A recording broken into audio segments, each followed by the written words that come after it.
मत्ती 26 का 47 से 68। यीशु को बंदी बनाना। यीशु जब बोल ही रहा था, यहूदा जो 12 शिष्यों में से एक था, आया। उसके साथ तलवारों और लाठियों से लैस प्रमुख याजकों और यहूदी नेताओं की भेजी एक बड़ी भीड़ भी थी। यहूदा ने जो उसे पकड़वाने वाला था, उन्हें एक संकेत देते हुए कहा कि जिस किसी को मैं चूमूं वही यीशु है, उसे पकड़ लो। फिर वह यीशु के पास गया और बोला, हे गुरु, और बस उसने यीशु को चूम लिया। यीशु ने उससे कहा, मित्र, जिस काम के लिए तू आया है, उसे कर।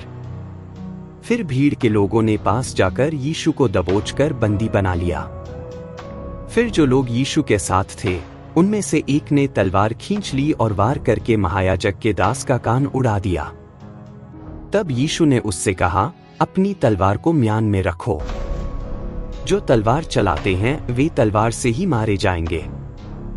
क्या तुम नहीं सोचते कि मैं अपने परमपिता को बुला सकता हूं और वह तुरंत स्वर्गदूतों की 12 सेनाओं से भी अधिक मेरे पास भेज देगा? किंतु यदि मैं ऐसा करूं तो शास्त्रों की लिखी यह कैसे पूरी होगी कि सब कुछ ऐसे ही होना है। उसी समय यीशु ने भीड़ से कहा, तुम तलवारों, लाठियों समेत मुझे पकड़ने ऐसे क्यों आए हो जैसे किसी चोर को पकड़ने आते हैं? मैं हर दिन मंदिर में बैठा उपदेश दिया करता था और तुमने मुझे नहीं पकड़ा। किंतु यह सब कुछ घटा ताकि भविष्यवक्ताओं की लिखी पूरी हो। फिर उसके सभी शिष्य उसे छोड़कर भाग खड़े हुए। यहूदी नेताओं के सामने यीशु की पेशी। जिन्होंने यीशु को पकड़ा था, वे उसे कैफा नामक महायाजक के सामने ले गए। वहां यहूदी धर्मशास्त्री और बुजुर्ग यहूदी नेता भी इकट्ठे हुए। पतरस उससे दूर दूर रहते उसके पीछे पीछे महायाजक के आंगन के भीतर तक चला गया और फिर नतीजा देखने वहां पहरेदारों के साथ बैठ गया। महायाजक समूची यहूदी महासभा समेत यीशु को मृत्यु दंड देने के लिए उसके विरोध में कोई अभियोग ढूंढने का यत्न कर रहे थे, पर ढूंढ नहीं पाए। यद्यपि बहुत से झूठे गवाहों ने आगे बढ़कर झूठ बोला।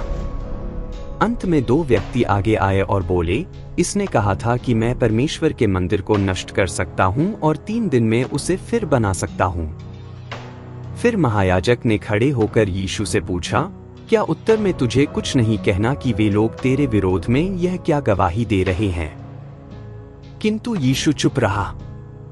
फिर महायाजक ने उससे पूछा, मैं तुझे साक्षात परमेश्वर की शपथ देता हूं, हमें बता, क्या तू परमेश्वर का पुत्र मसीह है? यीशु ने उत्तर दिया, हाँ, मैं हूं। किंतु मैं तुम्हें बताता हूं कि तुम मनुष्य के पुत्र को उस परम शक्तिशाली की दाहिनी ओर बैठे और स्वर्ग के बादलों पर आते शीघ्र ही देखोगे।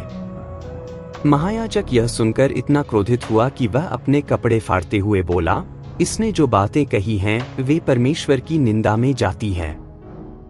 अब हमें और गवाह नहीं चाहिए। तुम सब ने परमेश्वर के विरोध में कहते इसे सुना है। तुम लोग क्या सोचते हो?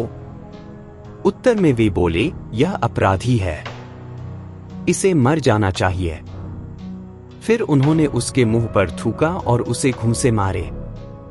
कुछ ने थप्पड़ मारे और कहा, हे मसीह, भविष्यवाणी कर कि वह कौन है जिसने तुझे मारा।